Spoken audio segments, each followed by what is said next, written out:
A single satisfying drop number, one digit reversed on a financial report, nearly destroyed a $1 billion company overnight. And the only person who caught it wasn't a Harvard-trained auditor or a Wall Street analyst.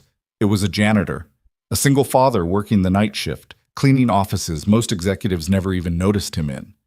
By the time CEO Scarlett Hayes realized what had happened, her empire was already burning to the ground. But what Noah Bennett did next didn't just save the company. It forced her to confront a truth far more devastating than bankruptcy. If this story reaches you, follow my channel to the end, hit that like button, and drop a comment with the name of your city so I can see just how far this story travels. Part 1.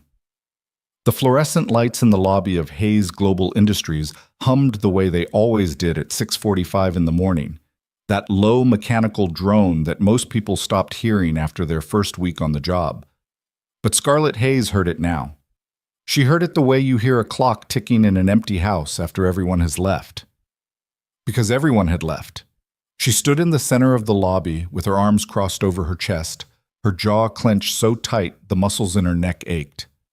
The glass doors at the entrance were still smudged with fingerprints from the last wave of employees who had walked out carrying cardboard boxes and laptop bags and whatever shreds of dignity they could salvage from a Monday morning that had shattered every assumption they'd ever made about job security. Scarlett was 30 years old. She had been CEO of Hayes Global Industries for 4 years, ever since her father, Richard Hayes, suffered a stroke that left him unable to speak, unable to walk, unable to do anything except stare out a window in a long-term care facility in Connecticut, while his daughter tried to hold together the company he'd spent 40 years building. 4 years. That was how long it had taken Scarlett to go from the youngest CEO in the company's history to the woman who would be remembered for destroying it. She pressed her thumbnail into the side of her index finger until the skin turned white, a nervous habit she'd had since childhood. Her mother used to swat her hand and say, "Stop that, you'll draw blood." But her mother had been dead since Scarlett was 19, and there was nobody left to swat her hand now. The bankruptcy filing had gone public at 6 o'clock that morning. By 6:15, every major financial news outlet in the country had the story. By 6:30, the parking lot was already half empty. People didn't even bother pretending they were coming back. Scarlett's phone had been buzzing nonstop for the last hour. Board members, attorneys, journalists, former partners who suddenly remembered they had her number. She'd silenced it after the 14th call. What was the point? There was nothing left to say. The auditors had confirmed it. The consultants had confirmed it. The lawyers had confirmed it. Hayes Global Industries was insolvent, effective immediately, and the woman standing alone in a lobby that still smelled like floor wax and coffee was the last person alive who hadn't accepted it. Except she hadn't accepted it. Not because she had some heroic refusal to surrender. Not because she was clinging to hope. She hadn't accepted it because something in her gut, some jagged, stubborn animal instinct buried beneath layers of spreadsheets and board meetings and sleepless nights, kept whispering that the numbers were wrong. But the numbers were never wrong. That was the whole point of numbers. They didn't have opinions. They didn't play favorites. They just were. She uncrossed her arms and pressed both palms flat against her thighs, smoothing the fabric of her skirt in a gesture that looked calm, but felt like holding on to the edge of a cliff. "Ms. Hayes?" The voice came from behind her. Male, quiet, slightly out of breath. Scarlett didn't turn around immediately. She was so accustomed to people approaching her with bad news that her body had developed an automatic delay, a half-second pause before facing whatever fresh disaster was walking toward her. She turned. The man standing 6 feet away was not someone she recognized. He was tall, maybe 6'1", with broad shoulders that didn't quite match his otherwise lean build, as if his body had been assembled from 2 different blueprints. He had dark hair that needed a cut, brown eyes that looked tired but alert, and he was wearing a gray uniform shirt with the building's maintenance logo on the chest pocket. A janitor. He was holding a single sheet of paper in his right hand, slightly crumpled, as if he'd been gripping it too hard. "Ms. Hayes, I'm sorry to bother you. I know this is a bad time." Scarlett stared at him. Her expression didn't soften. It didn't harden either. It just held, the way a wall holds when the wind pushes against it. "Who are you?" "Noah Bennett." I work maintenance, night shift mostly. And you're here at 6:45 in the morning because Noah's eyes dropped to the paper in his hand, then back up to her face. He swallowed. The lump in his throat moved visibly. Whatever he was about to say, it was costing him something. I found something. In the numbers. Scarlett's left eyebrow moved about 2 millimeters. On anyone else, it would have been invisible. On Scarlett Hayes, it was the equivalent of slamming a fist on a table. In the numbers, she repeated, flat, colorless. The cash flow report. The one from the quarterly review. Look, I know how this sounds. I know I'm a janitor, I get it. But there's a number in that report that doesn't make sense. And I've been staring at it for 3 weeks, and I can't make it make sense no matter how I look at it. Scarlett took a slow breath through her nose. She could feel the exhaustion pressing against the backs of her eyes like thumbs. She had slept 4 hours in the last 2 days. She had consumed enough coffee to dissolve the lining of a normal stomach. And now a janitor, a night shift janitor, holding a wrinkled piece of paper, was standing in front of her telling her he'd found something in the numbers that the most expensive financial minds in the country had missed. Mr. Bennett? Noah. Mr. Bennett, I appreciate you coming to me with this. I do. But we've had 3 separate audit firms go through every line of every report this company has produced in the last 18 months. We've had forensic accountants. I know all of that. And I'm telling you, they missed something. The silence that followed was heavy enough to have its own gravity. Scarlett studied his face. She was good at reading people. Not in the intuitive, emotional way that some people claim to be, but in the mechanical way. She cataloged micro-expressions like data points, the slight flare of his nostrils, the tension in his jaw, the way his eyes didn't wander, didn't blink too fast, didn't do any of the things that liars' eyes did when they were performing confidence they didn't actually feel. This man believed what he was saying. Whether he was right was a different question, but he believed it. "Show me," she said. Noah stepped forward and held out the paper. It was a printout of page 14 of the Q3 Consolidated Cash Flow Statement, a document Scarlett had read so many times she could recite sections of it from memory. Noah had circled a number near the bottom of the page in blue pen and drawn an arrow to the margin, where he'd written a series of calculations in handwriting that was surprisingly neat for a man whose hands looked like they'd spent years gripping mop handles and floor buffers. Scarlett looked at the circled number. Then she looked at his margin calculations. Then she looked at the number again. "This is the net asset position for the Meridian acquisition," she said. "Right. That's the problem. That number is negative." "I'm aware that it's negative. The Meridian acquisition was a loss. That's been documented extensively. But it shouldn't be negative. Not like this. Look at the underlying asset valuation on page 8. Noah reached over and pointed to a reference number in the top right corner of the page. That valuation was positive as of Q2. The only way it flips negative by Q3 is if someone reversed the sign on the entry. And if they reverse the sign on this entry, then every report that pulls from this line, every downstream calculation, every summary, every projection, all of it is built on a number that's pointing in the wrong direction." Scarlett's thumb pressed harder into her index finger. She could feel her heartbeat in her temples now, which was something that only happened when her body recognized a threat before her brain did. "That's a data entry error," she said. "You're describing a data entry error." "Yes.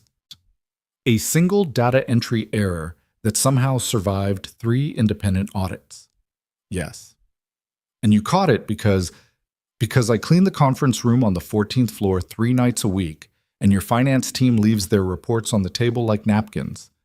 I'm not a financial analyst, Ms. Hayes. I didn't go to business school. But I can read a spreadsheet, and I know what negative numbers mean. And that number has been bothering me since the first time I saw it." Scarlett looked up from the paper. For a long moment, she just looked at him. Really looked at him. And for the first time in months, maybe years, she felt something that wasn't exhaustion or anger or the slow, grinding pressure of trying to keep a dying company alive. She felt uncertain. And the uncertainty terrified her more than the bankruptcy. Because if this man was right, if a janitor with no financial training had spotted a catastrophic error that 3 audit firms had missed, then the bankruptcy filing was based on false data. And if the bankruptcy filing was based on false data, then everything Scarlett thought she knew about the state of her company was wrong. And if everything she knew was wrong, then she had to ask the question she had spent the last 4 years avoiding. What else had she missed? Scarlett's corner office on the 32nd floor had floor-to-ceiling windows that looked out over the city's skyline. On clear days, you could see all the way to the river. On days like this, overcast, gray, the sky pressing down like a lid, the windows just reflected the room back at itself, turning everything into a dim, ghostly double. She sat behind her desk with the printout spread flat in front of her. Noah stood on the other side of the desk, his hands in his pockets, looking profoundly uncomfortable in a room that was designed to make everyone except Scarlett Hayes feel profoundly uncomfortable. "Sit down," Scarlett said without looking up. "I'm fine standing. Mr. Bennett, I'm about to call my CFO and tell him that a member of the maintenance staff may have identified a critical error in our financials. This conversation is going to be extremely unpleasant. You might as well be sitting for it." Noah hesitated, then lowered himself into one of the leather chairs across from her desk. The chair was worth more than his monthly rent. He sat on the edge of it like he was afraid of leaving a mark. Scarlett picked up her desk phone and dialed. It rang twice. "Scarlett?" The voice on the other end belonged to Victor Zheng, Chief Financial Officer of Hayes Global Industries, a man who had been with the company since before Scarlett was born, and who had never once, in all the years she'd known him, admitted to being wrong about anything. "Victor, I need you in my office, now." "I'm already on my way to the lawyers. We have the creditor meeting at—" "Cancel it." Silence. Then, "Excuse me?" "I said cancel it, or delay it. I don't care which. I need you in my office in the next 15 minutes. "Scarlett, we are in the middle of the most significant—" "15 minutes, Victor." She hung up before he could respond. Noah watched her from the chair, saying nothing. He had the kind of stillness that came not from confidence, but from practice. The practiced quiet of someone who had learned early in life that the less space you took up, the fewer problems found you. "How long have you worked here?" Scarlett asked, still looking at the printout. "Almost 3 years." "Night shift the whole time?" "Mostly. I switch to days sometimes when my daughter's school schedule changes."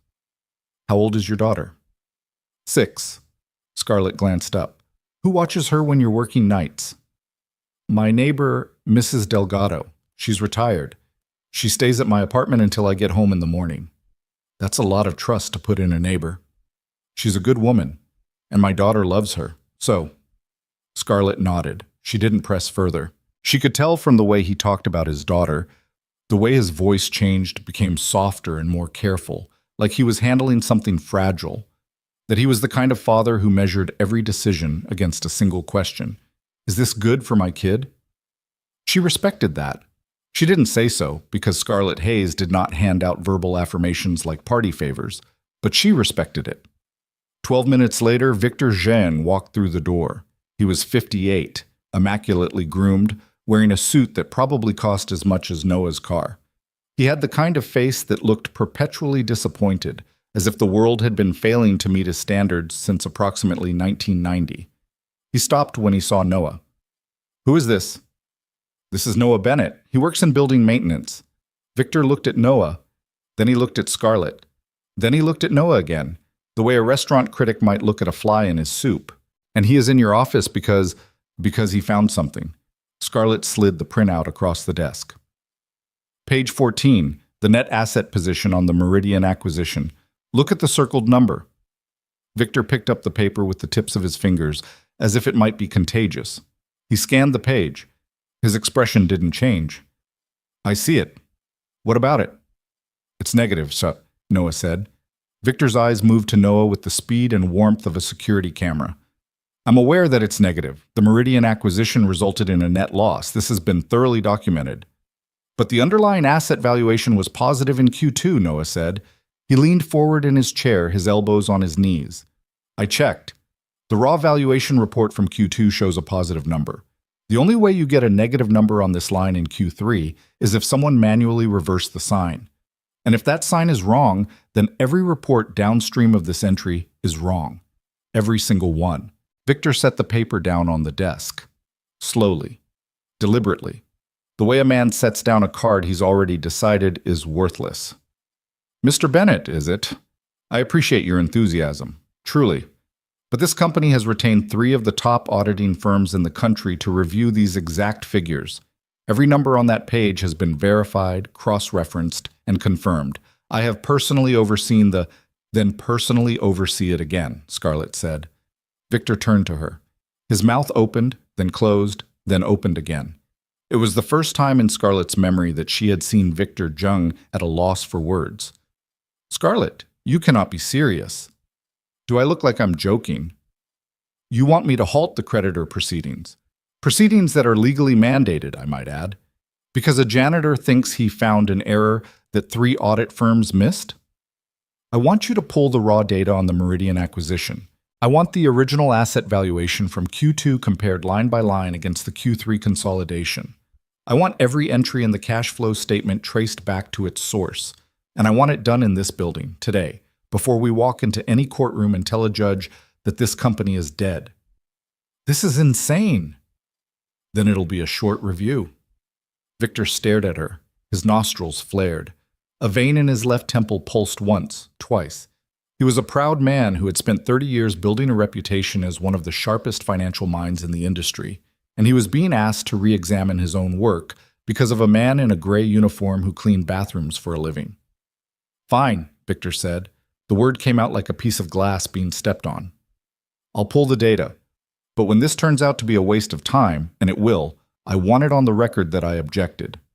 "Noted," Scarlett said. "Now get your team in here." The conference room on the 14th floor, the same room Noah cleaned 3 nights a week, was transformed within the hour into a war room. Scarlett had called in the 5 remaining members of the senior finance team, along with 2 in-house analysts and an IT specialist who could access the company's raw accounting databases. The mood in the room was somewhere between a funeral and a firing squad. Rachel Torres, the company's head of internal audit, sat at the far end of the table with her laptop open and her face locked in an expression of barely controlled fury. She was 42, razor sharp, and she took the implication that her audit team had missed something personally. Because it was personal. If there was an error in the financials, it meant her entire department had failed. David Kim, senior financial analyst, sat next to Rachel with 3 monitors arranged in front of him and a coffee cup that had been refilled so many times the inside was permanently stained brown. He hadn't spoken since arriving. He just typed. Marcus Webb, the IT specialist, hunched over a terminal in the corner, pulling raw database entries and muttering to himself in a way that suggested he had long ago stopped distinguishing between internal monologue and external speech. Victor stood at the head of the table opposite Scarlett, his jacket off, his sleeves rolled up, a gesture of professional seriousness that he deployed the way a general deploys troops.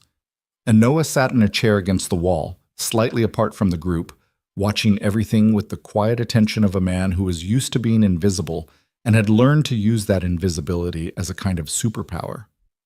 "Okay," Rachel said, her voice tight. "I'm pulling the Q2 asset valuation for the Meridian acquisition. Original source data, pre-consolidation." She typed, clicked, waited. The room was so quiet Scarlett could hear the air conditioning cycling through the vents. "Got it.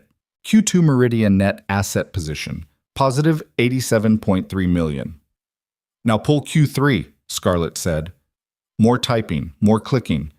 Q3 Meridian net asset position as reported in the consolidated cash flow, negative 87.3 million. Nobody moved. Negative, Rachel repeated, her voice dropping half an octave. She looked up from her screen. That's not a valuation change. That's the same number with the sign flipped.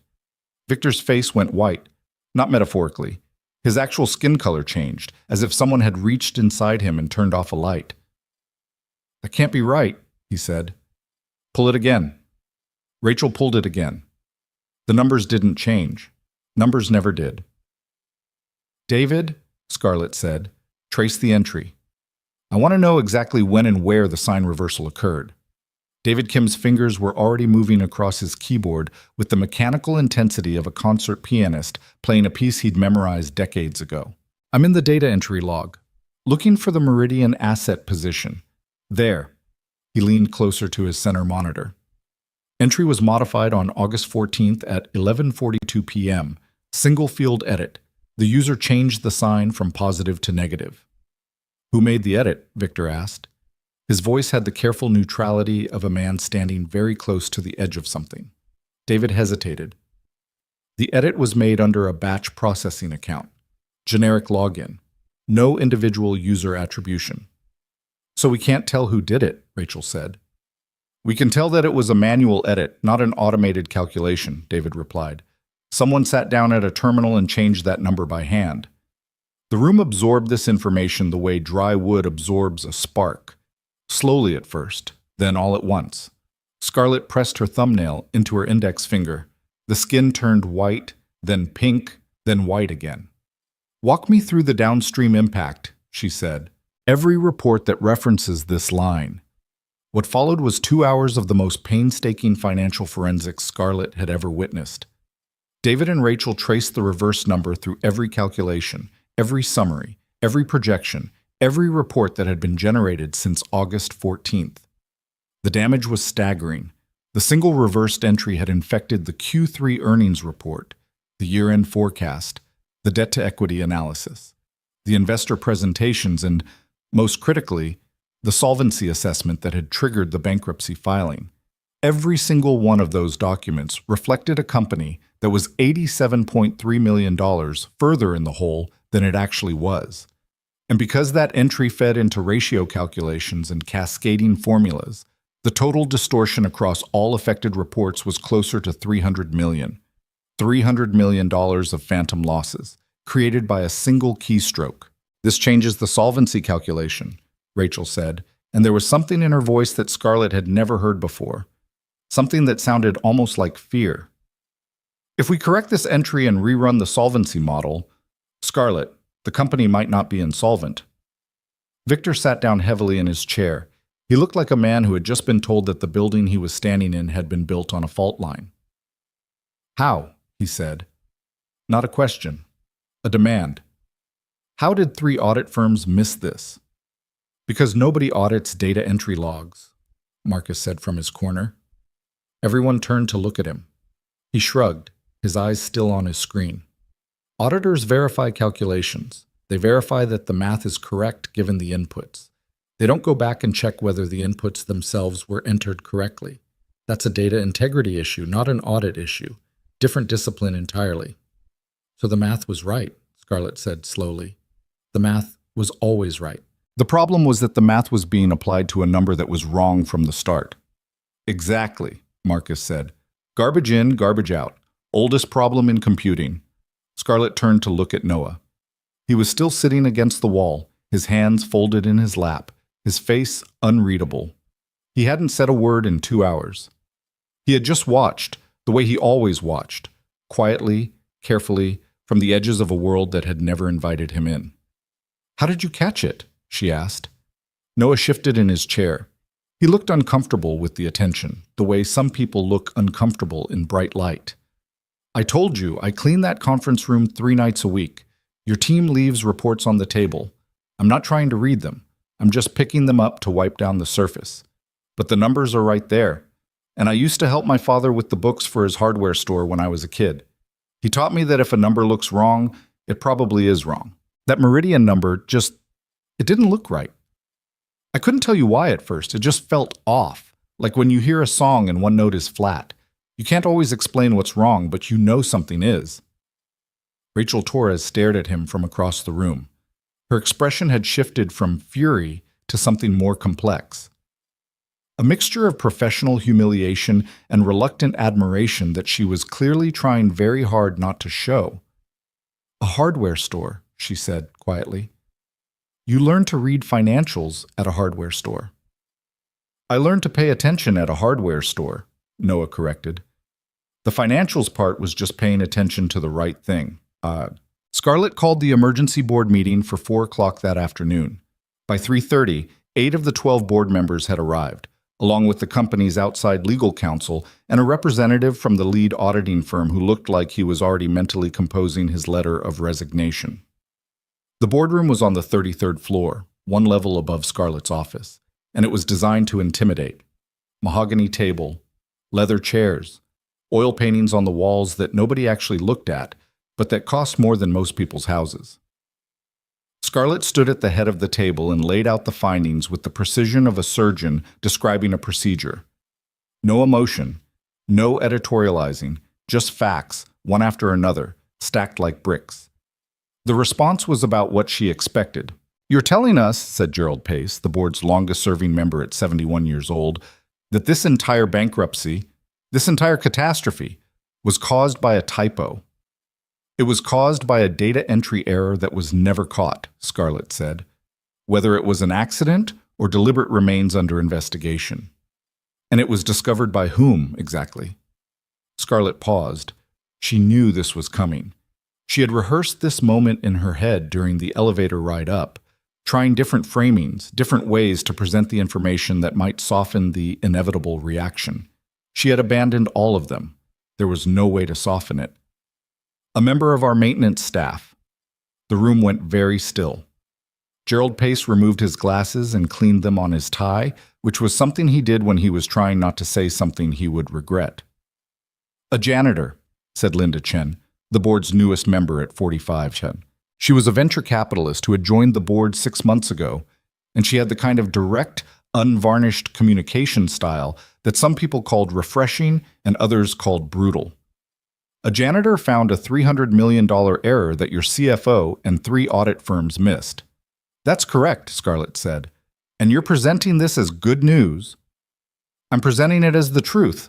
The good news is that if the corrected numbers hold, this company is not insolvent. The bankruptcy filing can potentially be reversed. We have a path forward."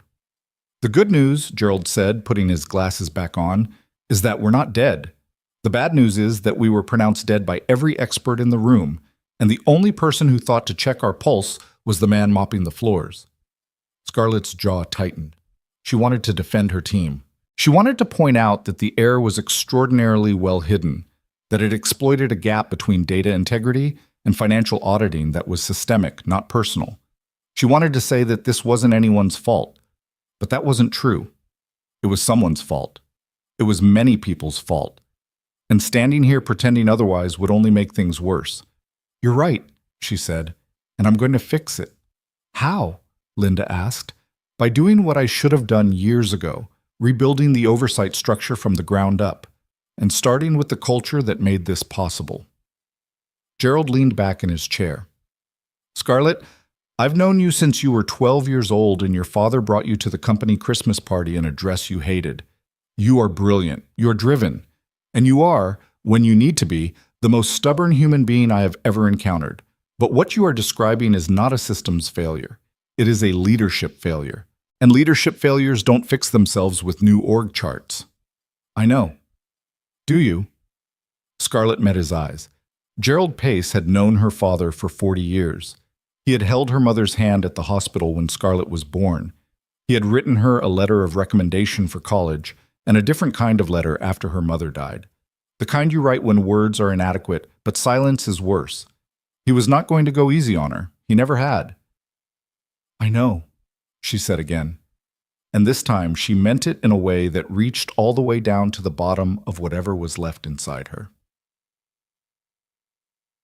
The sun was going down by the time the board meeting ended. No decisions had been finalized.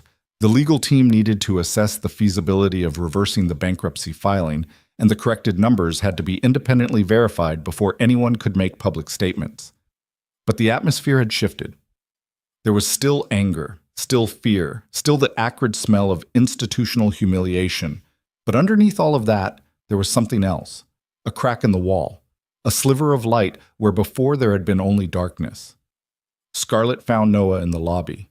He was sitting on one of the benches near the entrance, the same bench where visitors waited for their badges in the morning. His gray uniform shirt was wrinkled. He looked tired. Not the kind of tired that sleep fixes. The kind that lives deeper, in the muscles and the bones, the kind that comes from years of carrying more than one person should carry alone. She sat down next to him, not across from him. Not at a professional distance. Next to him, the way you sit next to someone when the pretense of hierarchy feels suddenly absurd. The board is reviewing the corrected data, she said. If it holds, there's a chance we can pull this back. Noah nodded. He was looking at his hands. They were big hands, calloused, with a scar across the knuckle of his left ring finger that looked like an old story. That's good, he said. That's because of you. He shook his head. I just pointed at a number. Your people did the rest. You pointed at a number that no one else in this building, DC, no one with a title, no one with a degree, no one with a six-figure salary and a corner office bothered to look at. That's not a small thing, Mr. Bennett. Noah. She paused. Can I ask you something? Sure. Why did you come to me? You could have gone to your supervisor. You could have sent an email. You could have done nothing at all and gone home to your daughter and let this company collapse. Why me? Noah was quiet for a long time. When he finally spoke, his voice was lower, more careful, as if he was choosing each word the way you choose your footing on ice. Because I've been invisible in this building for 3 years. I've cleaned every office, every bathroom, every conference room. I've emptied trash cans next to people having conversations about billions of dollars, and not once has anyone looked at me. Not once has anyone asked my name. And I was fine with that. I didn't take this job to make friends. I took it because it pays decent. The hours work with my daughter's schedule, and nobody bothers me. He paused, rubbed the scar on his knuckle. But when I found that number, when I realized what it meant, I couldn't just walk away. Because I kept thinking about all the people who work here, the ones who have families, kids, mortgages, the ones who were going to lose everything because of a mistake that nobody caught. And I thought, if I don't say something, who will? Because nobody looks at me, right? Nobody thinks the janitor has anything worth hearing. But that doesn't mean I don't have eyes. It doesn't mean I can't read. It doesn't mean I don't care what happens to the people in this building. He looked at her for the first time since she'd sat down. I came to you because you were the only one still standing in the lobby when everyone else had already left. And I figured if the CEO is the last person to leave, then maybe the CEO is the one who cares the most. Scarlett felt something shift inside her chest. Not a dramatic, cinematic revelation. Something quieter. Something that hurt the way truth hurts when you've been avoiding it for a long time. She had built this company into a machine. An efficient, hierarchical, perfectly structured machine where information flowed upward through approved channels, where decisions were made by credentialed experts, where every voice was weighted by title and tenure and the size of the office it came from. And that machine had almost killed the company. Because in a machine that only listened to certain voices, the voice that mattered most had been invisible. She didn't say any of this, not yet. The words weren't ready. They were still forming, still raw, still too close to the bone to be spoken out loud. Instead, she said, "Thank you, Noah." He nodded. Then he stood up, straightened his uniform shirt, and headed for the door. "Where are you going?" Scarlett asked. "Home. My daughter has school in the morning, and Mrs. Delgado has been watching her since last night. I need to get back." He was almost at the door when he stopped and turned around. "Miss Hayes?" "Scarlett?" A pause. Just a flicker of surprise, quickly hidden. "Scarlett, for what it's worth, I hope the numbers hold. This building's got a lot of good people in it. They deserve better than what happened today." And then he was gone, out through the smudged glass doors and into the gray evening, a janitor in a wrinkled uniform going home to his daughter, leaving behind a lobby that was exactly as empty as it had been that morning. Except that now, somehow, everything in it felt different. Scarlett sat on the bench for a long time after he left. She watched the last of the daylight drain from the windows, and the city lights start to flicker on, one by one, like a slow constellation assembling itself against the dark. She pressed her thumbnail into her index finger, then she stopped. She picked up her phone and dialed a number she hadn't called in weeks. "Victor, it's Scarlett. I need you to set up a meeting with outside legal first thing tomorrow morning. And I need the full data entry audit log for every manual edit made to the Meridian accounts between June and September. Every single one." She paused. "And Victor? Find out who made that entry on August 14th. I don't care how long it takes. Find out." She hung up and stared at the empty lobby. Somewhere in the building, a floor buffer hummed to life. The night shift starting its work, invisible and essential, like a heartbeat you never notice until it stops. Scarlett stood up, smoothed her skirt, and walked toward the elevator. There was a lot of work to do. The meeting with outside legal counsel started at 7:15 the following morning in a conference room that smelled like stale air and fresh anxiety. Scarlett had arrived at 6 alone, carrying 2 cups of coffee, one black, one with too much cream, because she hadn't been able to decide which version of herself she needed to be today. The woman who ran on discipline and darkness, or the woman who was quietly falling apart and needed something to soften the edges. She drank the black one first, then she drank the other one too. By the time the attorneys arrived, Martin Ashford from Ashford and Crane, a firm that had represented Hayes Global for over a decade, and his associate, a young woman named Priya Sandoval, who carried 3 binders and a tablet and looked like she hadn't slept either. Scarlett had already reviewed the corrected solvency projections twice and made notes in the margins with a red pen that was running low on ink. "Walk me through the options," Scarlett said before Martin had even finished settling into his chair. Martin Ashford was 63, silver-haired, and had the kind of measured, deliberate speaking style that either inspired confidence or drove you insane, depending on how urgently you needed answers. Today, it drove Scarlett insane. "Well," he began, folding his hands on the table, "the situation is, to put it mildly, unprecedented. The bankruptcy filing was submitted to the court yesterday morning based on financial data that we now believe contained a material error. If the corrected data demonstrates that Hayes Global is in fact solvent, we have grounds to petition the court for a withdrawal of the voluntary filing under Section 305, or alternatively, to seek a dismissal under Section 707. How long?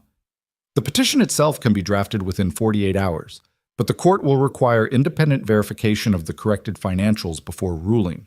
That could take 2 to 4 weeks, possibly longer if the trustee objects." 2 to 4 weeks? Scarlett set her coffee cup down hard enough that the ceramic clicked against the table. "Martin, I have creditors calling me every 15 minutes. I have investors threatening to file lawsuits. I have 1,100 employees who went home yesterday thinking they no longer have jobs. I don't have 2 to 4 weeks.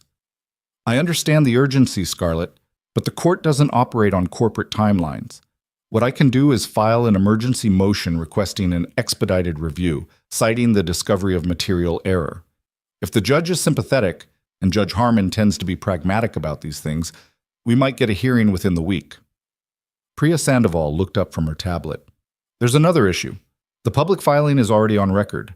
Every news outlet in the country reported the bankruptcy yesterday. Even if we reverse the filing legally, the reputational damage is already done. Investors, partners, clients, they've all seen the headline. Unwinding the narrative is going to be significantly harder than unwinding the paperwork." Scarlett knew this. She had thought about almost nothing else during the 3 hours she'd spent lying awake in bed the previous night, staring at the ceiling of her apartment while the city hummed outside her window. The legal problem was solvable. The financial problem was solvable. The story that was already spreading through every business news feed and Twitter thread and analyst report, that was the problem that could still kill them. Because the story wasn't just about a data entry error. The story was about a company so broken that a janitor had to save it. And no amount of legal maneuvering could make that story go away. "Draft the emergency motion," Scarlett said. "Get it filed today. Priya, I want a communication strategy on my desk by noon, talking points for investors, clients, and media. We control this narrative, or it controls us." Martin nodded. Priya wrote something on her tablet. The meeting continued for another 40 minutes, covering legal exposure, potential lawsuits from investors who had made decisions based on the erroneous bankruptcy, and the question of whether the data entry error constituted fraud or negligence, a distinction that would determine whether this ended in regulatory fines or criminal charges.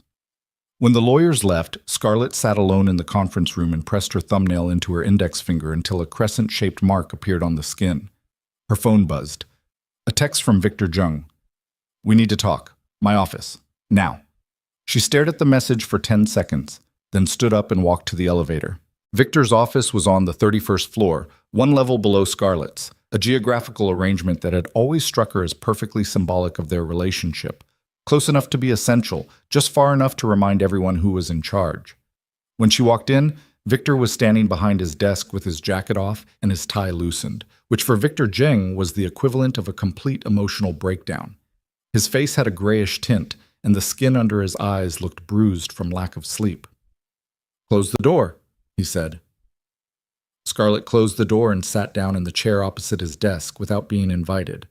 They had known each other long enough to skip the courtesies. "I found who made the entry," Victor said.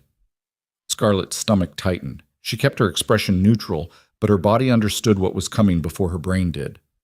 "Who?" Victor sat down slowly. He placed both hands flat on the desk, fingers spread, as if he was trying to keep the surface from moving. "It was Jason Wexler." The name landed like a stone dropped into still water. Jason Wexler, senior financial controller, 22 years with the company. A man who had sat in the chair where Scarlett was sitting now more times than she could count, delivering quarterly reports with the calm assurance of someone who believed that numbers were the closest thing the universe had to absolute truth. "Jason," Scarlett repeated.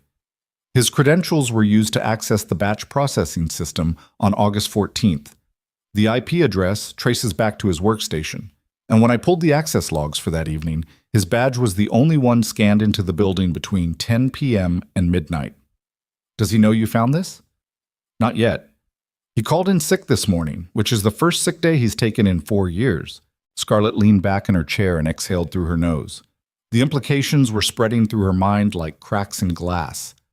If Jason Wexler, a trusted, senior, deeply embedded member of the finance team, had deliberately reversed that number, this wasn't a mistake. This was sabotage. And sabotage meant motive.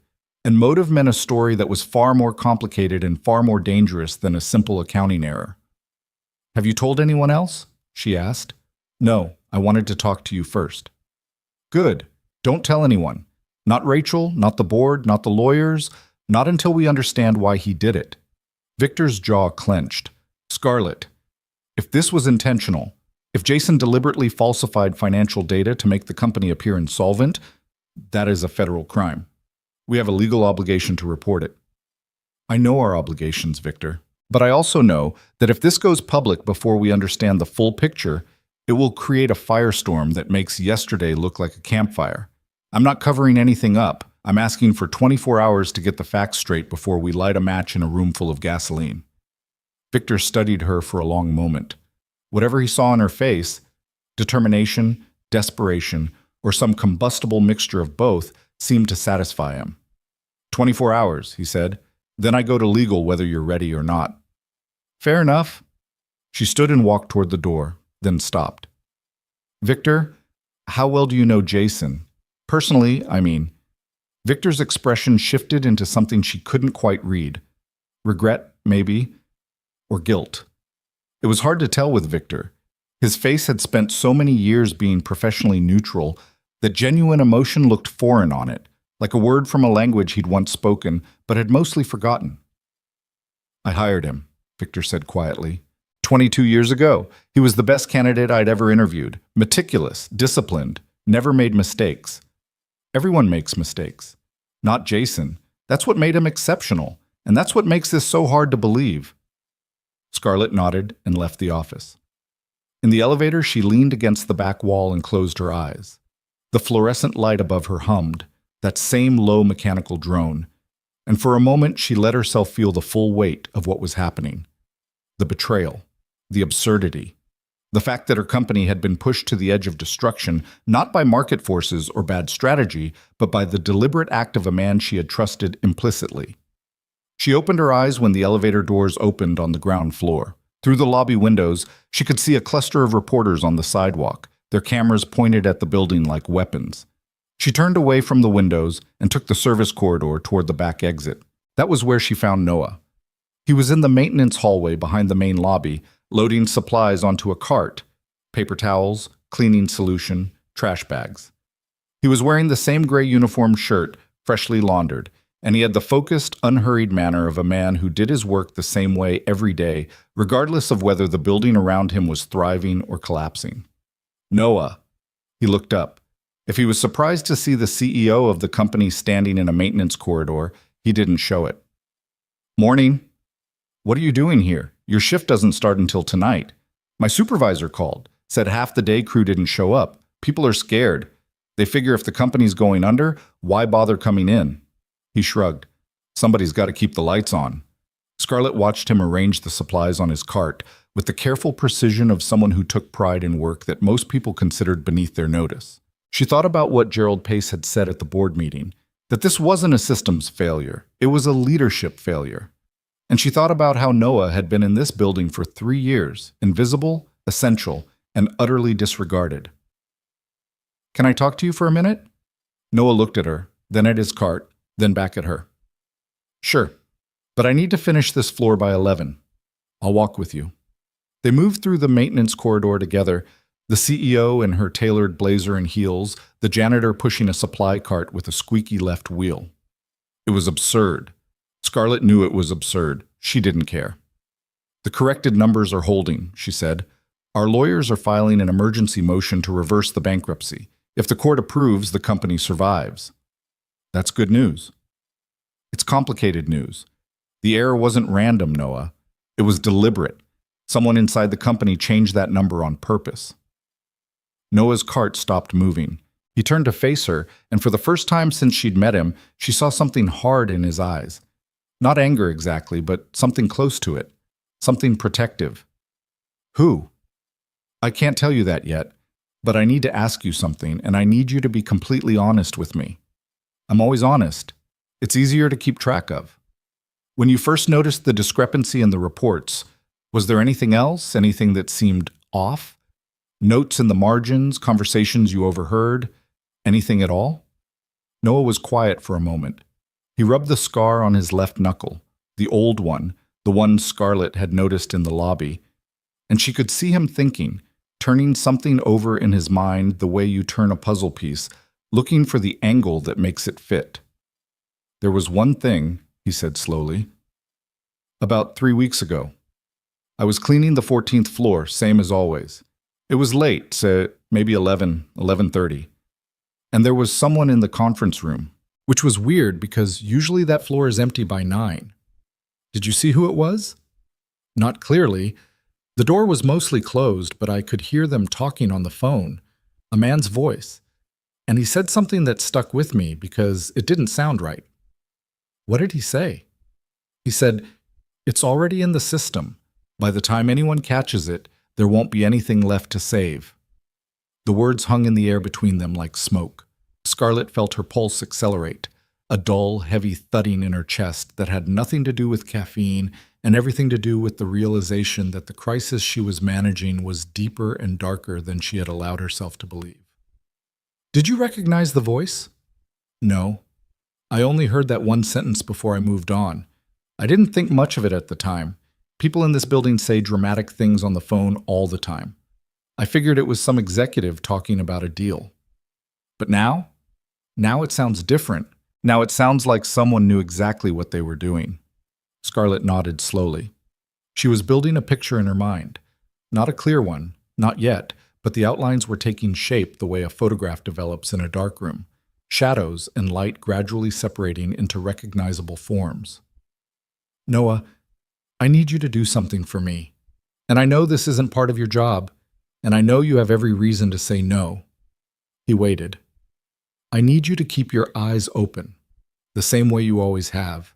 If you see anything, anyone in the building late at night who shouldn't be there, anything left behind in the conference rooms, any conversation that doesn't sound right, I need you to come directly to me. Not your supervisor, not security, me. You're asking a janitor to be your spy. I'm asking the most observant person in this building to keep doing what he's already doing. The only difference is that now, someone's actually listening." Noah studied her face for a long time. He had the kind of gaze that didn't rush. It settled, took its time, saw what it needed to see before committing to a response. It occurred to Scarlett that this was probably how he'd caught the error in the first place. Not through brilliance or training, but through the simple, rare discipline of actually paying attention. "Okay," he said finally, "but I have one condition." "Name it." "My daughter, Lily. She's 6 and she's my whole world. If this goes sideways, if someone finds out I'm involved in whatever this is, I need to know that she's protected. I don't care what happens to me, but she's not part of this. Something cracked inside Scarlett's chest, a hairline fracture in the wall she had built around herself. The wall that kept her functioning, kept her sharp, kept her from drowning in the ocean of responsibility, and was willing to risk what little he had. And his only condition was the safety of a 6-year-old girl he loved more than his own life. "Nothing will happen to Lily," Scarlett said. "You have my word." Noah nodded. He picked up the handle of his cart, and the squeaky left wheel started up again, a small, persistent sound that echoed through the empty corridor. "I need to finish this floor," he said. Scarlett stepped aside to let him pass. As he moved down the hallway, she called after him. "Noah!" He stopped but didn't turn around. "The conference room on the 14th floor, the night you heard that voice. Can you remember exactly what date that was?" He turned his head slightly. "August 14th. I remember because it was my daughter's birthday, and I was trying to finish early so I could get home and set up her presents before she woke up." August 14th. The same night the entry was changed. Scarlett stood in the maintenance corridor for a full minute after Noah disappeared around the corner. Her mind was racing, but her body was perfectly still. The practiced stillness of a woman who had learned to contain explosions inside herself the way a reactor contains a chain reaction. Someone had deliberately sabotaged Hayes Global Industries. Someone who had access to the financial systems, the building, and the confidence that no one would ever look closely enough to catch what they'd done. And the only person who had looked closely enough was a janitor who should have been home watching his daughter blow out birthday candles. Scarlett pulled out her phone and typed a message to Victor. August 14th, the night of the entry. Pull the security footage for the 14th floor, all cameras, 10 p.m. to midnight. She put the phone away and walked toward the elevator. The reporters were still clustered outside the front entrance, visible through the lobby windows like a pack of animals waiting at a watering hole. Inside the building, the few employees who had shown up were moving through the hallways with the stunned, shuffling gait of people navigating a disaster zone. But somewhere in this building, in a database that nobody had thought to check, in a camera feed that nobody had thought to watch, in a phone call that nobody had thought to listen to, the truth was waiting. And Scarlett Hayes, for the first time in her career, was done trusting the people who were supposed to find it. She was going to find it herself. The elevator doors opened, and she stepped inside. As they closed, her phone buzzed again. A text from an unknown number. "Leave it alone, Scarlett. Some numbers are better left buried." She read it twice. Then she screenshot it, forwarded it to her personal email, and deleted the message from her phone. Her thumb found the side of her index finger and pressed hard until the skin went white. The elevator climbed toward the 32nd floor, and Scarlett Hayes stood inside it like a woman standing inside the barrel of a loaded gun, perfectly still, perfectly aware, and absolutely certain that the only way out was forward. The security footage arrived on Scarlett's laptop at 9:17 that evening. 4 camera angles covering the 14th floor hallway, the conference room entrance, the elevator bank, and the stairwell door. Victor had sent the files without commentary, just a single line in the email. "Watch camera 3 first." Scarlett sat in her office with the blinds drawn and the overhead lights off, the laptop screen casting a bluish glow across her face. She clicked on camera 3, the conference room entrance, and scrubbed the timeline to 10 p.m. on August 14th. For 20 minutes, nothing. An empty hallway. The cleaning cart parked near the water fountain, which meant Noah had been somewhere on the floor. Then, at 10:22, a figure appeared from the direction of the stairwell. Male. Average height, dark suit. He moved quickly, with the purposeful stride of someone who knew exactly where he was going and didn't want to be seen going there. The camera angle caught his profile as he pushed open the conference room door. The image was grainy. Building security cameras weren't built for forensic identification, but it was clear enough. Jason Wexler. Scarlett paused the footage and stared at the frozen frame. Jason's face was half turned toward the camera, his expression tight with concentration. He was carrying a laptop under one arm. In his other hand, he held a phone pressed to his ear. She hit play again. Jason disappeared into the conference room. The door closed behind him.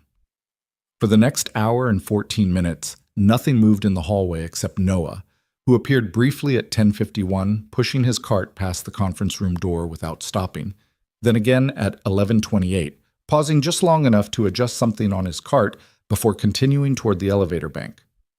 That was it. That was the moment Noah had described. Passing the conference room, hearing a voice through the partially closed door. A sentence that meant nothing at the time and everything now. It's already in the system. By the time anyone catches it, there won't be anything left to save. At 11:36, Jason Wexler emerged from the conference room. He was no longer carrying the laptop. He walked directly to the stairwell, not the elevator, and disappeared through the door. The stairwell camera caught him descending 3 flights before the angle lost him. Scarlett closed the laptop and sat in the dark for a long time. She had known Jason Wexler for her entire tenure as CEO. He had been one of the first senior leaders to publicly support her appointment after her father's stroke. When half the board was arguing that a 26-year-old had no business running a company with 1,100 employees and a presence in 14 countries, Jason had stood up in a boardroom full of skeptics and said, "She's Richard's daughter. That's good enough for me."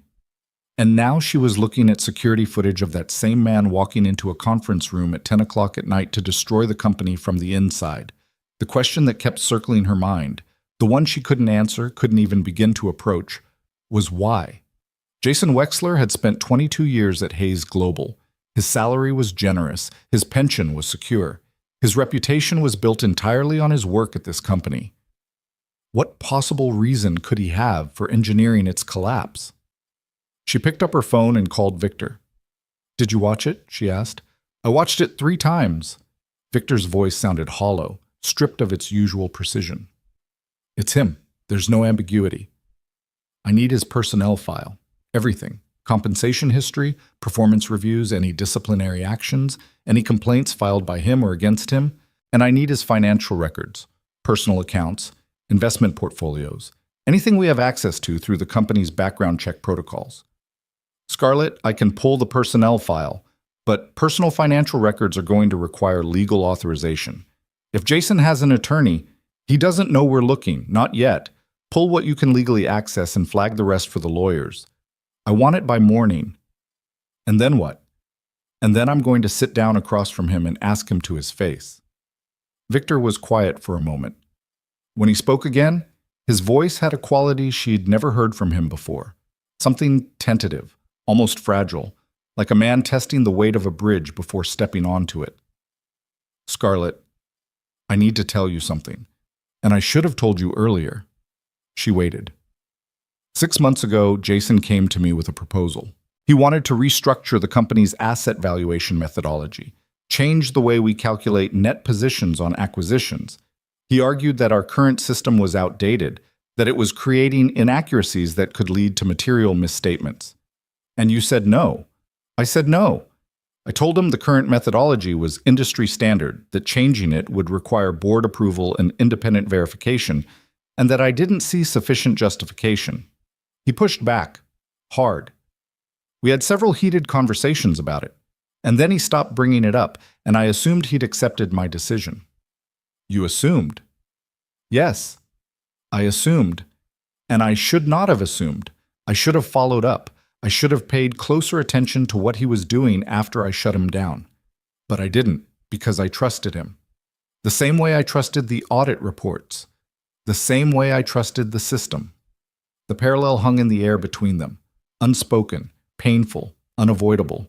Victor had trusted Jason the way Scarlett had trusted Victor, and Jason had trusted whatever twisted logic had convinced him that destroying a company was the correct response to being told no. "We all trusted the system," Scarlett said. "That's the problem." She hung up and sat in the dark office, listening to the building settle around her. The clicks and hums and distant mechanical sighs of a structure that kept functioning whether anyone was paying attention or not. Her phone buzzed. She looked at the screen, expecting another message from the unknown number, but it was a text from a contact saved as Lily's dad, a name she had entered into her phone that afternoon without really thinking about why she'd chosen to identify Noah by his relationship to his daughter rather than by his own name. 14th floor is clean. Nothing unusual tonight. Heading home. She typed back, "Thank you. Get some rest." Then she added, "Tell Lily her dad is braver than he knows." She stared at that last line for 5 seconds before deleting it. Too personal. Too much. She sent only the first message and set the phone face down on her desk. The next morning, Scarlett arrived at the office at 5:30 and found Rachel Torres already waiting outside her door. Rachel was holding a manila folder and wearing an expression that suggested she had either discovered something important or was about to resign. Possibly both. "I need 10 minutes," Rachel said. "Come in." Rachel sat down and opened the folder on Scarlett's desk. Inside were printouts of internal email threads, highlighted in yellow and annotated in Rachel's sharp, angular handwriting. "I went back through Jason's email activity over the past 6 months," Rachel said. "I wasn't looking for anything specific. I was just looking, and I found a pattern." "What kind of pattern?" "Jason has been communicating with an external email address, a personal Gmail account, about company financial data. The emails are vague enough to avoid triggering our compliance filters, but when you read them in sequence, the intent is clear. He was sharing information about the company's financial position with someone outside the organization." "Who?" "I don't know yet. The Gmail account is registered to a generic name, John Smith, if you can believe that. But the content of the email suggests a professional relationship. Whoever this person is, they understand corporate finance at a sophisticated level." Scarlett picked up one of the printouts and read the highlighted passage. It was from an email dated July 23rd, 6 weeks before the data entry was changed. "The position is vulnerable. If the Q3 numbers reflect the adjustment, the solvency threshold drops below critical. The filing becomes inevitable. Timeline is on track." She read it again, then a third time. Each reading made the words heavier, denser, more damning. "He planned this," Scarlett said. "This wasn't a spur-of-the-moment decision. He spent months setting it up. At minimum. And whoever he's working with knew exactly what the impact would be. They understood that a single reversed entry, placed in the right location, would cascade through the entire reporting system and trigger a bankruptcy that looked legitimate from every angle. Except one. Except a janitor who cleans conference rooms 3 nights a week." Rachel paused. She seemed to be wrestling with something, some internal conflict between professional pride and intellectual honesty. "Scarlett, I owe you an apology. When Noah Bennett walked into that conference room yesterday and started questioning the numbers, I wanted to throw him out. I was furious. I took it as a personal insult that someone with no financial training could see something my team had missed. And I was wrong. If he hadn't caught that error, we would be in court right now, liquidating assets and laying off every person in this building. Don't apologize to me. Apologize to him." Rachel's mouth tightened, but she nodded. "Fair. What do we know about motive? Why would Jason want to bankrupt the company he's spent his career building?" "I have a theory, and you're not going to like it. I haven't liked anything I've heard in the last 48 hours. Go ahead." Rachel pulled another document from the folder, a corporate filing from the State Secretary of State's office, dated 14 months ago. "Jason Wexler is a minority shareholder in a company called Pinnacle Capital Partners. Pinnacle is an investment firm that specializes in distressed asset acquisition. They buy companies that are going through bankruptcy, strip them for parts, and sell off the pieces at a profit." The room went very quiet. Scarlett could hear her own breathing. She could hear the fluorescent light above her desk buzzing at a frequency that seemed to sync with the ringing in her ears. "He was going to buy his own company," she said. Not a question, a realization, the kind that arrives fully formed, heavy and ugly and obvious in retrospect. The kind that makes you wonder how you could have missed it when all the pieces were right there in front of you the entire time. Through Pinnacle? Yes. Once the bankruptcy was finalized and the assets were up for sale, Pinnacle would have been positioned to acquire key divisions at a fraction of their actual value. Jason's share of the profits would have been substantial. We're talking tens of millions. Scarlett stood up and walked to the window. The city stretched out below her, all glass and concrete and ambition. And for a moment she hated every square foot of it. She hated the buildings and the streets and the people moving through them on their way to jobs where they trusted their colleagues and their systems and their leaders to do the right thing, because trust was the whole problem. Trust was the thing she had built her company on, and trust was the weapon Jason Wexler had used to tear it apart. "Call the lawyers," she said, her back still to Rachel. "And call the FBI. This isn't a corporate matter anymore. This is fraud." Rachel gathered her folder and stood. At the door, she paused. Scarlett, there's one more thing. What? The anonymous text you received yesterday. The one that told you to leave it alone. I had IT trace the number. It's a burner phone, Assam, no registered owner. But the cell tower data shows the call originated from within a 2-block radius of Jason Wexler's home address. Scarlett's thumbnail dug into her index finger. The crescent mark was becoming permanent, a small white scar that would eventually be visible even when she wasn't pressing. Thank you, Rachel. I'll have the FBI contact information to you within the hour. The door closed. Scarlett remained at the window, staring at nothing, feeling everything.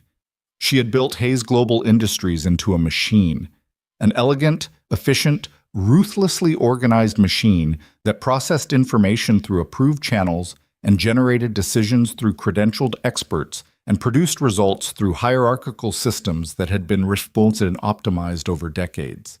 And one man, one trusted, credentialed, deeply embedded man, had used that machine against itself. He had exploited the very efficiency she was so proud of, the very trust she had cultivated, the very systems she had designed to prevent exactly this kind of catastrophe. He had turned her greatest strengths into her most devastating vulnerabilities, and the only person who had seen through it was a man the machine was designed to ignore. At 11 o'clock that morning, Scarlett walked into the small conference room on the 31st floor where Jason Wexler was waiting. He had been called in for what he believed was a routine debrief about the corrected financials, a meeting that Victor had scheduled with carefully neutral language designed to avoid arousing suspicion. Jason was sitting at the table with a cup of coffee and a legal pad, looking exactly the way he always looked, composed, professional, mildly bored.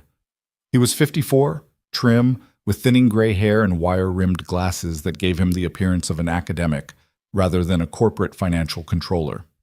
He had the kind of face that inspired trust by default, the kind of face that people looked at and instinctively categorized as honest, competent, reliable. Scarlett sat down across from him. Victor was already seated at the end of the table, his hands folded in front of him, his expression carefully blank. "Jason, thank you for coming in," Scarlett said. "Of course. I heard about the corrected numbers. Incredible that it was missed. I've been going through my own records to see if there's anything I should have caught." He said this with such natural concern, such seamless professionalism, that Scarlett almost admired the performance. Almost. "That's actually what I wanted to talk to you about," she said. The entry that was changed, the Meridian asset position, was modified on August 14th at 11:42 p.m. from a batch processing terminal on the 14th floor. She watched his face. Nothing moved. Not a twitch, not a flicker, not the slightest disruption in the surface of his composure. He was good. He was very good. "That's concerning," Jason said. "Do we know who made the edit?" "We do." Scarlett placed the security footage screenshot on the table between them. Jason entering the conference room. Timestamp clearly visible. His face in profile. Unmistakable. Jason looked at the photograph. He looked at it for a long time. Longer than a surprised person would look at it. Longer than an innocent person would need to understand what they were seeing. He looked at it the way a chess player looks at a board when they realize they've been outmaneuvered. Then he looked up at Scarlett. "I'd like to speak with an attorney." "I'm sure you would, and you'll have that opportunity. But right now, in this room, I'm not asking you as your CEO. I'm asking you as the daughter of the man who built this company, the man who trusted you for 22 years, the man who is sitting in a care facility in Connecticut right now, unable to speak, unable to walk, unable to know that the company he spent his life building was nearly destroyed by someone he considered family." She hadn't planned to say that. The words came from somewhere deep and raw, somewhere she didn't usually access during business hours. She could feel Victor shift uncomfortably in his peripheral vision. Jason's composure cracked. It didn't shatter. He was too controlled for that. But a fracture appeared, a thin line running through the surface like a crack in porcelain. His jaw tightened. His eyes moved to the photograph on the table, then to his hands, then to some undefined point on the wall behind Scarlett's head. "Your father," he said quietly, "was the best man I ever worked for. And when he got sick, I assumed you would ask me to help run the company. I had 20 years of experience. I knew every system, every process, every number, and every report. I was the obvious choice. But I didn't ask you. No, you didn't. You brought in Victor, an outsider, someone who had never worked a single day inside these walls. And you gave him the authority that should have been mine. Victor's hands unfolded on the table. His face remained blank, but Scarlett could see the muscles in his forearms tighten. So this was about ego, Scarlett said. Don't reduce it to that. Don't you dare reduce it to that. Jason's voice hardened, and for the first time Scarlett heard something beneath the professional veneer, something bitter and corrosive that had been eating at him for years. I gave this company everything. I gave it my career, my marriage, my health. My wife left me because I was here until midnight every night making sure the numbers were right. And when the time came for someone to recognize that sacrifice, you looked right through me. The same way everyone in this building looks through anyone who doesn't have the right title or the right degree or the right last name. The words hit Scarlett with a force she wasn't prepared for. Not because they justified what Jason had done, nothing could justify what he had done, but because they illuminated something she had been avoiding for longer than she wanted to admit. The culture she had built, the hierarchy she had enforced, the invisible lines she had drawn between the people who mattered and the people who didn't. Jason had crossed one of those lines in the worst possible way, but the lines themselves, the fact that they existed, the fact that she had created them, that was on her. You're right, she said. I didn't see you, and I'm sorry for that. But what you did, what you planned, would have destroyed 1,100 people's livelihoods, families, mortgages, college funds, children. You were willing to burn all of that because you felt overlooked. Jason said nothing. His jaw worked silently, grinding against itself. Pinnacle Capital Partners, Scarlett continued. You were going to buy the company's assets out of bankruptcy, strip them, sell them off, profit from the destruction you engineered. For the first time, real fear appeared in Jason's eyes. The mention of Pinnacle meant she knew everything, not just the what, but the why and the how and the who. I want a lawyer, he said again. But the words had lost their authority. They sounded like what they were, a man retreating behind a wall he already knew wouldn't hold. You'll get one, Scarlett said. She stood up. The FBI will be here this afternoon. I suggest you use the time to think carefully about how much you want to cooperate. She walked out of the conference room without looking back. In the hallway, she pressed her back against the wall and let her head fall backward until it touched the cool surface. She closed her eyes. Her hands were shaking, not visibly, not in a way anyone walking past would notice, but internally, deep in the tendons and the small muscles, the way a building shakes during an earthquake that only the instruments can detect. Victor appeared beside her a moment later. That was harder than I expected, he said. Which part? The part where he was right. About being overlooked. About giving everything and getting nothing in return. Victor paused. He was right about that. He was wrong about everything else, but he was right about that. Scarlett opened her eyes and looked at Victor, really looked at him, the way she had looked at Noah in the lobby 2 days ago, the way she was slowly learning to look at the people around her instead of through them. How many other Jasons are there in this building, Victor? How many people have been giving everything and feeling invisible? How many of them are one bad day away from doing something desperate?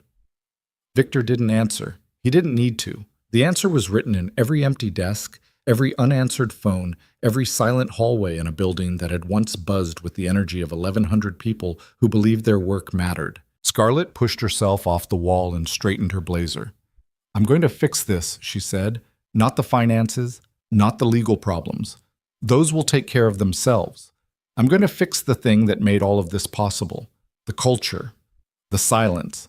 The fact that the only person in this building brave enough to speak up was a janitor who had nothing to lose because we'd never given him anything to begin with. She started walking toward the elevator, then stopped. Victor, the employee who discovered the error, Noah Bennett. I want him in my office tomorrow morning at 9, and I want HR to prepare paperwork for a position in the Internal Oversight Division, not maintenance, not janitorial, a real position with a real salary and a real title. On what basis? He has no financial credentials. He has something better than credentials. He has the ability to see what credentialed people can't or won't. Victor watched her walk away. He stood in the hallway for a long time after she was gone, his hands in his pockets, his face carrying an expression that was hard to name, something between admiration and grief, between the recognition of what Scarlett was becoming and the quiet acknowledgement of what he himself had failed to be. The 14th floor was empty now. The conference room where Jason Wexler had sat making a phone call on August 14th. The same room where Noah Bennett cleaned tables 3 nights a week. The same room where the corrected numbers had been spread across the table and the truth had exploded into the open, sat dark and quiet behind its closed door. But the story it contained was far from over. Noah almost didn't come. He stood outside the glass doors of Hayes Global Industries at 8:40 the following morning, wearing the only button-down shirt he owned, a pale blue Oxford he'd bought 3 years ago for a parent-teacher conference at Lily's school, and a pair of dark slacks that were slightly too long because he'd never gotten around to hemming them. His work boots had been replaced by dress shoes he'd found in the back of his closet, scuffed at the toes but passable if nobody looked too closely. He had almost called in with an excuse, almost texted Scarlett to say he wasn't feeling well, or that Lily had a doctor's appointment, or any one of a dozen lies that would have let him stay safely invisible in the life he'd built for himself. The small, careful, manageable life where nobody expected anything from him except clean floors and empty trash cans. But Mrs. Delgado had seen him standing in his kitchen that morning in the blue shirt, hesitating, and she'd said, "Noah, if you don't walk through that door, you'll spend the rest of your life wondering what was on the other side of it." And then Lily had come out of her bedroom in her pajamas with her hair tangled from sleep and said, "Daddy, you look fancy." And he'd laughed for the first time in days. So here he was, standing outside a building he'd cleaned for 3 years, about to walk through the front entrance for the first time instead of the service door in the back. He pushed through the glass doors and crossed the lobby. The security guard at the front desk, a guy named Carl who usually waved Noah through the service entrance without a second glance, did a visible double take. "Bennett, that you?" "Yeah." "You look different." "I'm going to a meeting." Carl's eyebrows climbed. "A meeting? Like in a conference room? Like in the CEO's office?" Carl stared at him for a full 3 seconds, then shook his head and waved him toward the elevators. "Man, I don't even want to know." Noah rode the elevator to the 32nd floor alone. The car was quiet except for the soft mechanical hum of the cables and the faint sound of his own breathing, which was faster than he wanted it to be. He pressed his thumb against the scar on his left knuckle. His version of Scarlett's nervous habit, a gesture that grounded him when the world started feeling too large. The scar was from the hardware store. He'd been 14, helping his father replace a broken shelf bracket, and the wrench had slipped and torn a gash across his knuckle that bled so much his father had to wrap it in a shop rag and drive him to the urgent care clinic 3 blocks away. His father had held his hand in the waiting room, a big man with rough hands holding his son's injured fist like it was made of glass, and said, "Scars mean you were doing something. The people without scars are the ones who never tried." His father had died 2 years later. Heart attack in the stockroom of the hardware store, surrounded by inventory sheets and the smell of sawdust and machine oil. Noah had been 16. His mother had already been gone since he was 9. And just like that, the world had shrunk to the size of one person, standing alone, figuring out what came next. The elevator opened. Scarlett's assistant, a young woman named Claire, who had always been polite to Noah on the rare occasions their paths crossed during night shifts, looked up from her desk with an expression of careful blankness that suggested she'd been briefed on the meeting, but not on what to make of it. "Mr. Bennett? She's expecting you. Go right in." Noah walked into Scarlett's office. She was standing by the window with her arms crossed, and she turned when he entered. She looked tired. Not the dramatic, cinematic kind of tired, but the real kind. The kind that showed in the slight puffiness around her eyes, and the tension in her shoulders, and the way her blazer hung just slightly off-center, as if she'd put it on in a hurry and hadn't checked a mirror. "You came," she said. "I almost didn't." "What changed your mind?" "My neighbor told me I'd regret it if I didn't, And my daughter said I looked fancy. So, something moved across Scarlett's face. Not quite a smile, but the ghost of one.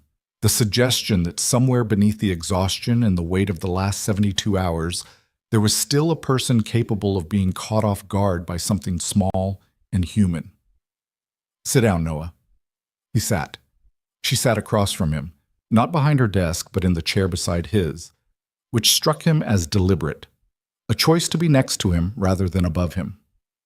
"I'm going to be direct with you," she said. "I want you to join the company in a new role.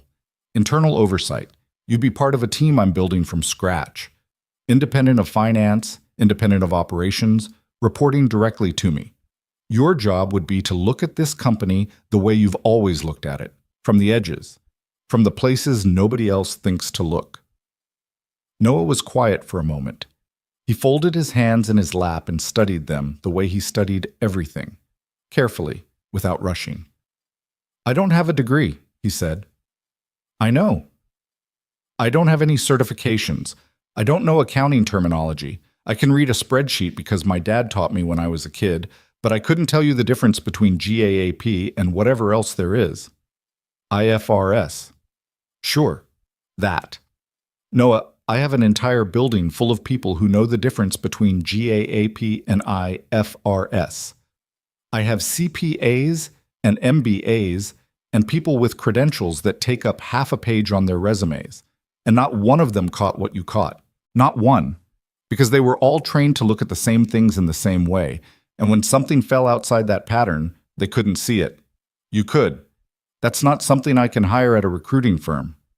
You're offering me a job because I noticed a wrong number on a piece of paper. I'm offering you a job because you had the guts to walk up to a CEO you'd never spoken to and tell her she was wrong. Do you know how rare that is? In a company this size, people spend their entire careers avoiding that exact moment. They see problems and they keep walking. They hear things that don't sound right and they tell themselves it's not their business. You didn't do that, and I need people who don't do that. Noah rubbed the scar on his knuckle. He was thinking about Lily. He was always thinking about Lily, and what this would mean for her. More money, better hours, a job he could actually explain to her teacher without feeling like he needed to add qualifiers, but also more risk, more exposure. A seat at a table where people like him had never been welcome, and where the consequences of failure were measured in millions of dollars instead of dirty floors. "What's the salary?" he asked. Scarlett told him. It was more than triple what he made as a janitor. Noah's face didn't change. He'd spent too many years controlling his expressions in front of people who had more than he did to let surprise show, but his hands tightened slightly in his lap. "And my hours?" "Standard business hours, 8 to 5, Monday through Friday, no nights." No nights. That meant being home when Lily went to sleep, reading to her at bedtime instead of kissing her forehead at midnight when he got home and finding her already curled up with the stuffed rabbit she refused to let go of, having dinner together, helping with homework, being present in a way that the night shift had never allowed. "I need to think about it," he said. "Of course. Not because I don't want it, because I need to make sure it's the right thing. For my daughter." Scarlett nodded. She understood this. The calculus of parenthood, the way every decision passed through the filter of a child's well-being before anything else mattered. She didn't have children herself, but she had watched her father make that same calculation 1,000 times, weighing every business decision against the question of what it would mean for her. "Take the weekend," she said. "Let me know Monday." Noah stood. He extended his hand and Scarlett shook it. His grip was firm. The grip of a man who was used to physical work, who measured trust in handshakes and eye contact rather than contracts and letterheads. "One more thing," he said at the door. "What?" "The man who changed the number, Jason. What happens to him?" "He's been arrested. The FBI is handling it." Noah absorbed this with a slow nod. "Good. But that's not what I meant. I meant, is there going to be more? More people who did things they shouldn't have? More problems hiding in the numbers?" "Probably. That's why I need you." He looked at her for a long moment, and in that look there was something that passed between them. Not romantic, not sentimental, but something deeper and harder to name. A recognition. An acknowledgement that they were two people standing on opposite sides of an enormous divide: wealth and poverty, power and invisibility, corner offices and maintenance closets, who had somehow ended up in the same room looking at the same problem and seeing it clearly for the first time. "Monday," he said. "Monday." He left the office and rode the elevator back down to the lobby. Carl, the security guard, was still at his desk. "How'd the meeting go?" Carl asked. Noah paused. He thought about the salary Scarlett had offered, the hours, the office he'd been shown on a brief tour of the oversight division's floor, the business cards that would have his name printed on them: Noah Bennett, internal oversight analyst, in the same font used for every other employee at Hayes Global Industries. "It went okay," he said. "Just okay?" "I'll tell you Monday." He walked out through the glass doors, the front doors, not the service entrance, and into the morning sunlight, heading home to his daughter. The weekend passed slowly, the way weekends do when your mind is full of a decision that keeps rearranging itself every time you think you've settled it. Noah took Lily to the park on Saturday morning. They fed the ducks at the pond, or tried to, because Lily kept eating the bread herself and then giggling when Noah gave her a look of exaggerated disappointment. "Daddy, the ducks aren't even hungry," she said, her mouth full of sourdough. "The ducks are starving, Lil. You're stealing food from ducks. How do you feel about that?" "Good." He laughed. She laughed. And for a moment, the decision waiting for him on Monday felt very far away. That evening, after Lily was in bed, Noah sat at the kitchen table with a cup of coffee that had gone cold an hour ago. Mrs. Delgado was knitting in the living room. She had a key to his apartment and came over most evenings, a routine that had started as childcare and evolved into something closer to family. "You're going to wear a hole in that table," she said, without looking up from her needles. "I'm thinking." "You've been thinking since Friday. Either you take the job or you don't. What's stopping you?" Noah wrapped his hands around the cold coffee mug. "I don't belong there, Elena. I belong on the night shift with a mop and a floor buffer. That's what I know. That's what I'm good at." Mrs. Delgado set down her knitting and looked at him over the tops of her reading glasses. She was 68, small, sharp, with the kind of directness that came from raising 4 children on a nurse's salary and having zero patience for self-pity. "Noah Bennett, you found a $300 million mistake that nobody in a suit could find. You walked up to a woman who runs a billion-dollar company and told her she was wrong, and she listened to you, and now you're sitting in your kitchen telling me you don't belong." It's not that simple. It is exactly that simple. The only reason you think it's complicated is because you've spent your whole life being told you're not enough. Your father died when you were 16. You raised yourself. You raised that beautiful girl in there all by yourself. You work harder than anyone I've ever known. And the one time the world tries to give you something, you want to hand it back because you're afraid you don't deserve it. Noah stared at her. His throat tightened. He pressed his thumb against the scar on his knuckle, hard. "What if I fail?" "Then you fail, and you try again. That's what people do, Noah. That's what your father would have told you." He didn't answer, but something shifted in him. Some internal resistance that had been holding firm for days loosened slightly, the way a knot loosens when you stop pulling and start working it gently from the other side. Monday morning, he put on the blue Oxford shirt again. Lily told him he looked fancy again. Mrs. Delgado told him to stop fussing with his collar and get out the door. He drove to Hayes Global and parked in the regular lot. Not the maintenance lot behind the building, but the regular lot where the rest of the employees parked. He walked through the front doors and took the elevator to the 32nd floor. Scarlett was in her office. She looked up when he appeared in the doorway. "Well," she said, "I have conditions." She raised an eyebrow. That same 2-millimeter movement he'd seen in the lobby 5 days ago. "First, I'm not wearing a tie. I'll wear the shirt, I'll wear the slacks, but ties make me feel like I'm being strangled, and I can't think when I'm being strangled." "No tie. What else?" "Second, if I'm going to be on this oversight team, I want to be able to talk to anyone in the building, not just executives, mailroom, maintenance, cafeteria staff, security, everyone. Because the people at the bottom see things the people at the top never will, and if this team is going to work, it has to listen to all of them." Scarlett leaned back in her chair. Something changed in her expression, a softening that she probably wasn't aware of, a brief, unguarded moment that revealed how much the last 5 days had cost her. Done. Anything else? Yeah. One more thing. I want to keep cleaning the 14th floor conference room. She stared at him. You want to keep cleaning? 3 nights a week, on my own time. Not because I have to. Because that room is where I found the problem in the first place, and I want to keep looking. I want to keep being the guy with the mop who sees things nobody else sees. Because the day I stop being that guy is the day I become just another suit who stopped paying attention. Scarlett was quiet for what felt like a long time. When she spoke, her voice had a quality he hadn't heard from her before.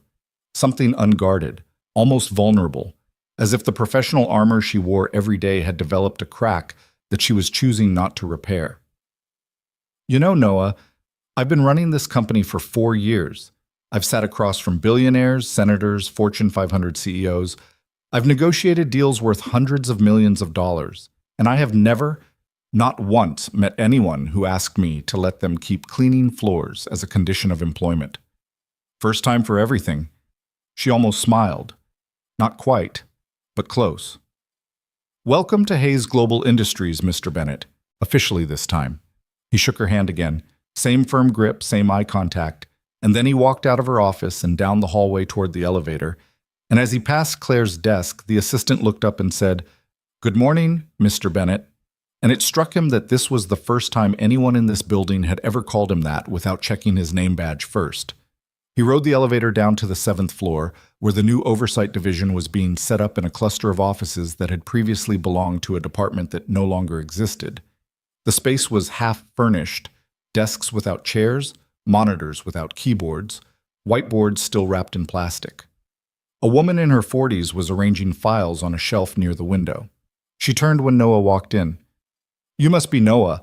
I'm Sandra Okafor. Scarlett hired me last week to run the logistics side of the oversight team. I'm supposed to make sure the lights work and the coffee machine doesn't explode." "Nice to meet you." "Likewise. Your desk is the one by the window. I figured you might appreciate the view, given that you've been working in rooms without windows for the last 3 years. Noah walked to the desk and looked out the window. The view was unremarkable. A parking lot, a strip of trees, the side of another building. But it was a window, and the sunlight coming through it was warm on his face, and he stood there for a moment, letting it settle on him, feeling the strange and unfamiliar weight of being visible. His phone buzzed. A text from the number he'd saved as Scarlett's. Staff-wide email going out in 10 minutes. Announcement about the oversight division. Your name will be in it. Wanted to warn you so you don't find out from a stranger. He typed back, "Appreciated. Lily's going to want to frame it." The response came 30 seconds later. She should. She deserves to. Noah put the phone in his pocket and sat down at his new desk. It was clean, empty, waiting for him to fill it with whatever came next. Somewhere in the building, the email went out. Somewhere in the building, 1,100 people, the ones who had come back, the ones who were still deciding, the ones who were watching from a distance to see whether Hayes Global Industries would survive, read a message from their CEO announcing the creation of an independent oversight division and introducing its newest member by name, not by title, not by credential, not by pedigree, by name. Noah Bennett sat at his desk by the window and looked at the parking lot and the strip of trees and the side of the building across the way.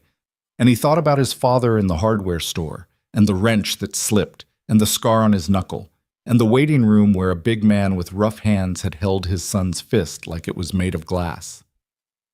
Scars mean you were doing something.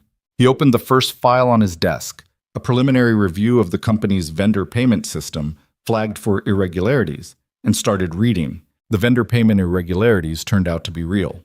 Noah spent his first 2 weeks at the desk by the window pulling apart 3 years of payment records, line by line, vendor by vendor, using the same methodical patience he'd once applied to cleaning floors.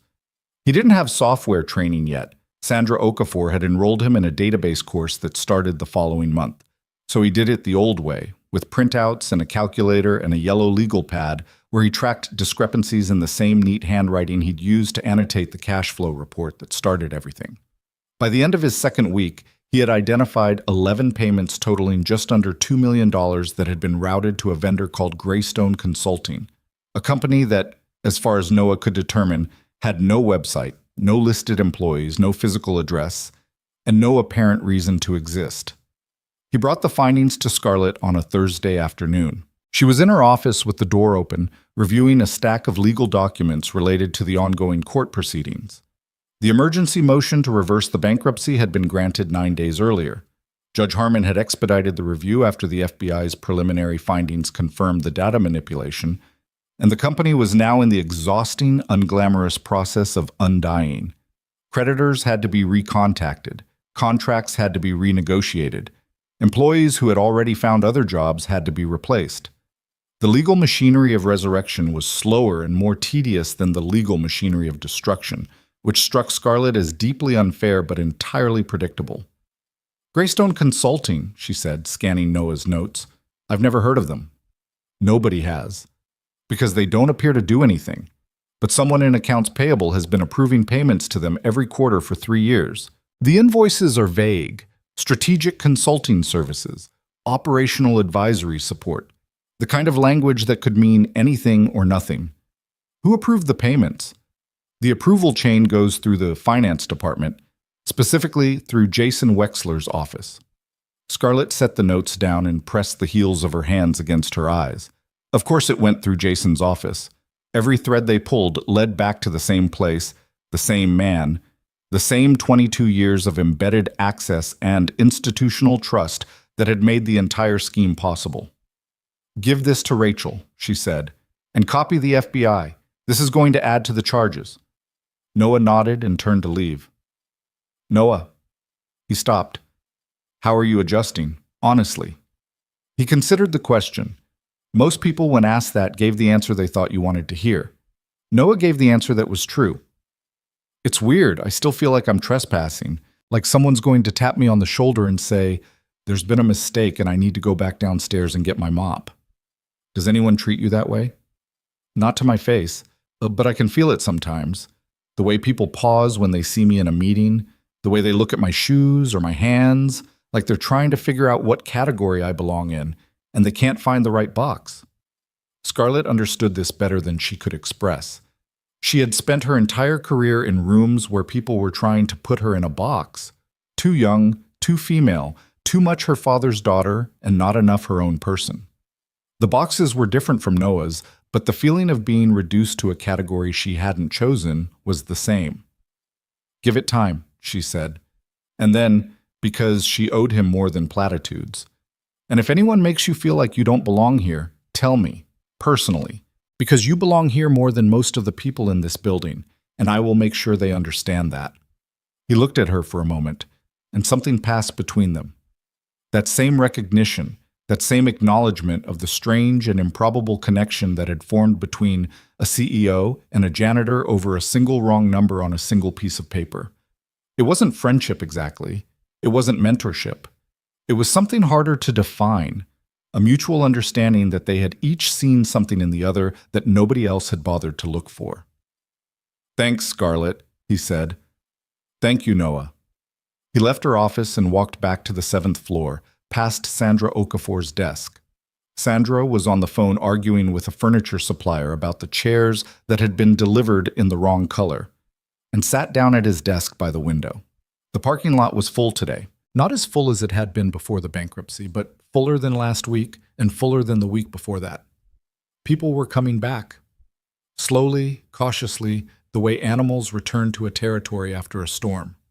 That evening, Noah left the building at 5:15, a time that still felt impossibly early to him after 3 years of night shifts, and drove to Lily's school to pick her up. She was waiting on the front steps with her backpack and a piece of construction paper covered in glitter and glue. I made you something, she said as she climbed into the back seat. What is it? It's a picture of our family. Noah looked at the construction paper. There were 2 figures, one tall, one small, standing in front of a house that was mostly green with a lopsided chimney. The tall figure had brown hair and enormous hands. The small figure had pigtails and was holding what appeared to be either a cat or a very large potato. That's beautiful, Lil. Who's the, Is that a cat? That's Mr. Whiskers. He's our cat. We don't have a cat. I know, but I want one, so I drew one. That's how it works, Daddy. You draw what you want, and then it comes true. Noah clipped the picture to his sun visor and drove home. And for the rest of the evening, he didn't think about Greystone Consulting or Jason Wexler or the boxes people tried to put him in. He thought about his daughter and her absolute, unshakable belief that the world would give you what you wanted if you were brave enough to put it on paper. He wondered when he had stopped believing that. He wondered if he was starting to believe it again. The weeks that followed were turbulent in the way that recovery is always turbulent. Not the sharp, dramatic turbulence of crisis, but the grinding, daily turbulence of rebuilding something that has been broken and trying to make it stronger than it was before. The FBI's investigation expanded. Jason Wexler, facing multiple federal charges, including securities fraud, wire fraud, and conspiracy, had initially refused to cooperate. But after 3 weeks in custody, 3 weeks during which his attorney explained in increasingly blunt terms the difference between a plea deal and a jury trial, he began to talk. The picture that emerged was both more complex and more pathetic than anyone had expected. Jason had been approached by an outside investor named Martin Hale, the man behind Pinnacle Capital Partners and the owner of the John Smith Gmail account, at an industry conference 18 months earlier.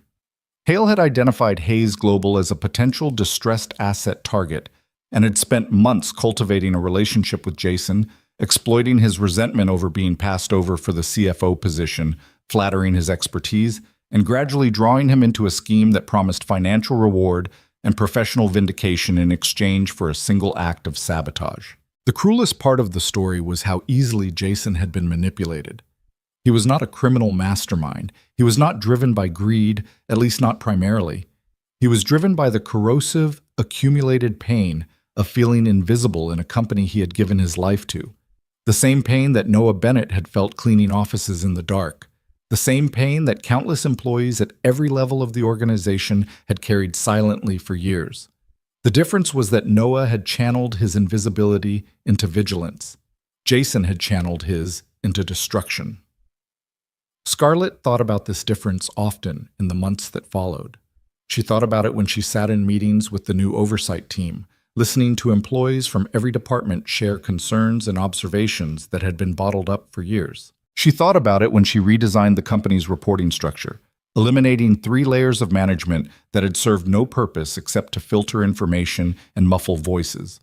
She thought about it late at night in her apartment, alone with a glass of wine, and the persistent, uncomfortable knowledge that the culture Jason had exploited was one she had built. Not intentionally, not maliciously, but deliberately, in the way that all cultures are built, through thousands of small decisions about who gets heard and who gets ignored, who gets promoted and who gets overlooked, who gets invited to the table and who gets told to clean it. She had built a company where silence was rewarded and where speaking up was a career risk. She had built a company where the hierarchy was so steep and so rigid that a 6-year veteran of the finance department felt he had no recourse except to burn it all down. She had built a company where the only person brave enough to challenge the numbers was someone who had nothing to lose because the company had never given him anything. That was her failure. Not the accounting error, not the bankruptcy, not Jason Wexler. Those were consequences. The failure was the culture that made all of them possible. And fixing it, actually fixing it, not just reorganizing the org chart and calling it transformation, was the hardest thing Scarlett Hayes had ever done. It started with the town halls. Once a month, Scarlett stood in the lobby of Hayes Global and spoke to every employee who showed up, not from a podium, not from a stage, but standing on the same polished floor where Noah had crossed toward her carrying a single piece of paper. She talked about what had happened. She talked about what was changing. She answered questions, all of them, even the hostile ones, even the ones that made her face burn and her jaw clench and her thumbnail dig into the side of her index finger. At the second town hall, a woman from the mailroom named Denise Garland raised her hand and said, "Ms. Hayes, I've worked here for 8 years, and this is the first time anyone above a floor supervisor has ever spoken to me directly. Why did it take a bankruptcy for you to notice that the rest of us exist?" The room went silent. Scarlett could feel the eyes of 600 employees on her, watching, judging, waiting to see whether the CEO's commitment to openness was real or performative. Because I was arrogant, Scarlett said, because I believed that leadership meant having all the answers, and I surrounded myself with people who told me what I wanted to hear instead of what I needed to hear. And because I never once considered that the most important voice in this company might belong to someone I'd never met. She paused. I'm not going to pretend that one town hall or one new policy is going to fix that. It won't. Trust isn't built in meetings. It's built in the hallways, in the break rooms, in the conversations that happen when nobody's performing for an audience. And I know that earning your trust is going to take longer than losing it, but I'm not going anywhere, and neither is this commitment. Denise Garland looked at her for a long moment. Then she nodded, once, and sat down. It wasn't forgiveness. It wasn't even acceptance. It was acknowledgement, the simple recognition that someone was finally trying. And trying, Scarlett was learning, was where everything real began. The legal proceedings took 7 months to resolve. Jason Wexler pleaded guilty to 3 counts of securities fraud and 1 count of conspiracy.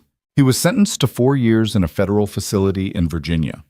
Martin Hale, the architect of the Pinnacle scheme, received 6 years. Pinnacle Capital Partners was dissolved, its assets seized, its investors left to sort through the wreckage of a con that had been dressed up as a business strategy. The bankruptcy reversal was finalized in court on a Tuesday morning in March. Scarlett attended the hearing with Victor and the legal team. When Judge Harmon signed the order confirming Hayes Global Industries as a solvent, operational company, Scarlett felt something she hadn't expected to feel. Not relief, not triumph, not vindication. Grief. Grief for the months that had been lost, for the employees who had left and never come back, for the trust that had been shattered, between the company and its investors, between the company and its employees, between Scarlett and her own judgment.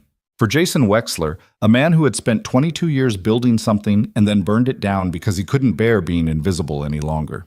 She sat in the courtroom after the hearing ended, after Victor and the lawyers had filed out, after the judge had moved on to the next case, and she pressed her thumbnail into her index finger and let the grief move through her like weather, something that arrived, stayed, and eventually passed, leaving the air different than it had been before.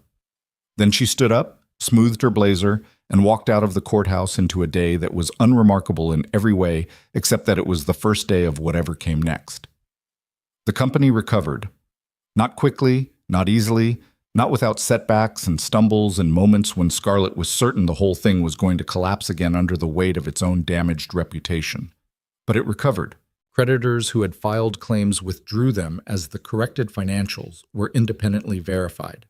Investors who had pulled out began cautiously re-engaging, drawn back not by Scarlett's promises, but by the company's numbers. The real ones. The ones that showed a fundamentally sound business that had been sabotaged from within and was now being rebuilt with a transparency that was unusual in corporate America. Employees returned. New ones were hired. The oversight division that Scarlett had created grew from 3 people to 12, and then to 20, spanning departments and disciplines, reporting directly to the CEO's office, answering to no one except the truth of what they found. And at the center of it, not at the top, not at the head of the table, not in a corner office with a view, was Noah Bennett. He never became a financial expert. He never got an MBA. He never learned to wear a tie or speak in the polished, jargon-heavy language that executives use to signal their competence to each other. He showed up every day in his blue Oxford shirt with the sleeves rolled to his elbows, carrying a yellow legal pad and a calculator, and the same quiet, unhurried attention that had led him to notice a wrong number on a piece of paper that nobody else had bothered to read. He found things. That was his gift. Not brilliance, not charisma, not any of the qualities that corporate culture typically celebrated and rewarded. Just the simple, radical discipline of paying attention to what was actually there instead of what was supposed to be there. He found the Greystone consulting payments. He found a vendor billing discrepancy in the facilities department that had been leaking $40,000 a year for 5 years. He found a data entry pattern in the HR system that suggested someone was inflating overtime hours. Not maliciously, it turned out, but because the system's interface was so poorly designed that half the supervisors were entering hours in the wrong field without realizing it. Each finding was small. Each one was the kind of thing that a normal company would have caught through routine oversight, if the company had bothered to look. The fact that Hayes Global hadn't bothered was the point. The fact that they were bothering now was the change. 6 months after Noah joined the Oversight Division, Scarlett asked him to present his team's findings at the quarterly board meeting. He resisted. Hard. "I'm not a presenter," he said, standing in her office with his arms crossed in a posture that unconsciously mirrored her own. "I find things. Other people present them. You found them. You should present them." "Scarlett, I'm going to stand up in front of Gerald Pace and Linda Chen and the rest of those people, and they're going to look at me and see a janitor in a borrowed shirt. They're going to look at you and see the man who saved their company, and the shirt isn't borrowed. I've seen your closet. You bought 3 more. Noah almost smiled. "Sandra told you that." "Sandra tells me everything. It's one of her best qualities." He went back and forth for 2 days. He practiced in his apartment while Lily sat on the kitchen counter, eating an apple and providing commentary. "Daddy, you're talking too fast. Daddy, you keep looking at the ceiling. Daddy, say it like you mean it." "I do mean it." "Then say it like that." He presented at the board meeting on a Friday afternoon. His voice shook for the first 30 seconds. His hands gripped the sides of the podium so hard his knuckles went white. He said, 11 times. He counted later, replaying the moment in his head with the merciless precision of a man who had spent his life cataloging his own inadequacies. But the data was solid. The findings were clear. And when he finished, Gerald Pace, 71 years old, longest-serving board member, the man who had known Scarlett since she was 12 and who did not hand out compliments the way most people handed out business cards, leaned forward in his chair and said, "Mr. Bennett, that was the most useful board presentation I've heard in 15 years, and I've heard a lot of them." Noah's ears turned red. He nodded once and sat down. After the meeting, Scarlett found him in the stairwell on the 33rd floor. He was sitting on the steps with his tie. He had worn one for the presentation, against his own policy, loosened and hanging crookedly around his neck. "You survived," she said, sitting down on the step below his.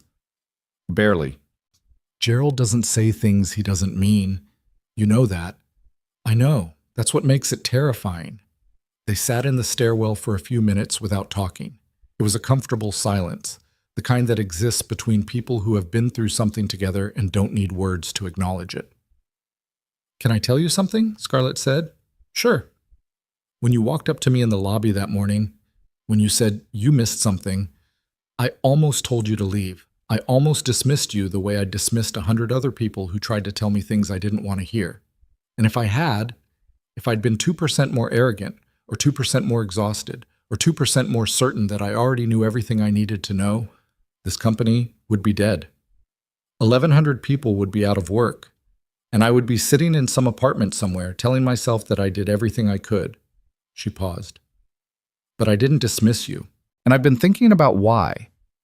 And I think it's because in that moment, something in me recognized something in you, not your competence.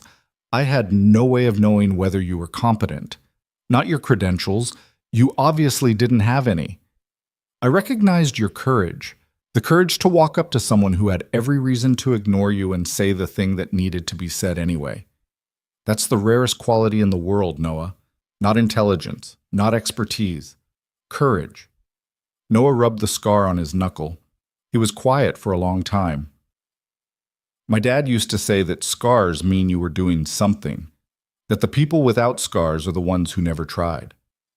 Smart man. He was a hardware store owner who died at 48 because he worked too hard and didn't take care of himself. He wasn't smart about everything, but he was smart about that. Scarlett nodded. She thought about her own father, Richard Hayes, who had built a company from a single office and a second-hand desk, who had poured everything he had into a business and a daughter, and had been rewarded with a stroke that left him staring out a window in a facility in Connecticut, unable to speak, unable to know that his company had almost died and had been saved by a janitor and the daughter he had raised to be stubborn enough to listen. She visited him the following weekend. She sat in the chair beside his bed and told him everything. The bankruptcy, the error, Noah, Jason, the rebuilding. She didn't know how much he understood. His eyes tracked her face the way they always did, with an intensity that suggested comprehension even when the doctors said otherwise. "I almost lost it, Dad," she said. Everything you built. I almost lost it because I was so busy being in charge that I forgot to pay attention. His hand moved on the blanket. A small, trembling motion, the closest thing to a gesture he could manage. She reached over and took his hand and held it the way you hold something you're afraid of breaking. But I didn't lose it, and I'm not going to. Because I finally learned the thing you tried to teach me when I was 12 years old, and I wouldn't listen. She paused. His eyes were on hers. You told me that the most important people in any company are the ones you never see, the ones who come in early and leave late and do the work that keeps everything running while everyone else takes the credit. You told me that, and I nodded. And then I spent the next 18 years building a company that did the exact opposite. His hand squeezed hers. Barely. Just enough. I'm fixing it, Dad. It's messy, and it's slow, and I don't know if I'm doing it right, but I'm fixing it.